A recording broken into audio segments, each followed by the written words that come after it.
Well, I'm Rich Rinaldi. I've been on the board for 6 years. We have 42 sixth graders this year who are entering middle school, and we're really proud to be a partner and a class sponsor for those Dreamers.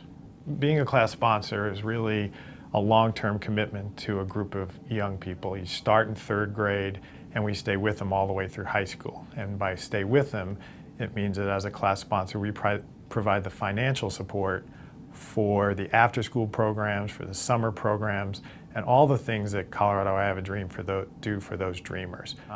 More than just a commitment, we actually signed a contract with Colorado I Have a Dream to say that we will financially support this class all the way through high school. And many of the families, obviously, they have economic issues, they have family structure issues, some of them are involved in crime or immigration issues.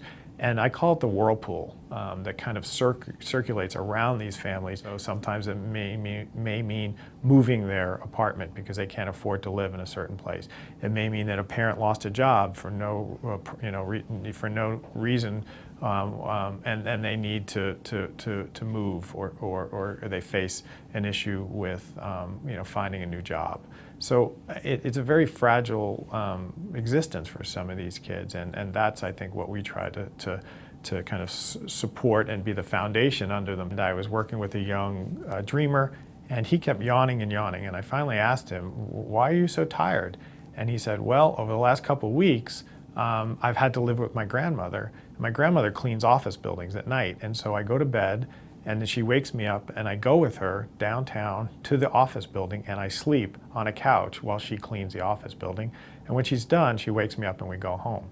And I just thought about my own kids and thinking, gosh, if I woke up my own 8 or 10-year-old twice in an evening and transported him through the city, that in the morning I think he wouldn't be prepared for school. But I think many of the families are very, very fragile. And by that I mean that there are things in their lives that impact the student's performance in school and impact the children's ability to be successful. And if we hadn't been working with them, I think the numbers, you could bet in the future that only 30% of them would ever graduate from high school, more or less, I think. And you could see, okay, what happened to those 70% that didn't make it through?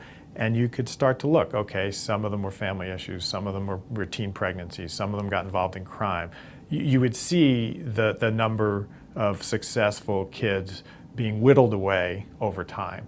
And I think what I Have a Dream does is basically put up the bumpers in these kids' lives, and at certain points help them through these crises in certain cases. I think when you look at our graduation rates that are upper 80 or 90%, the big difference is that they had a support system under them when these things start to crumble, if you will. And you never know when they're going to start to crumble. So it's really two things. It's building that foundation for them so they're good students, good people, and have the problem-solving skills to avoid some of these traps. That's number one.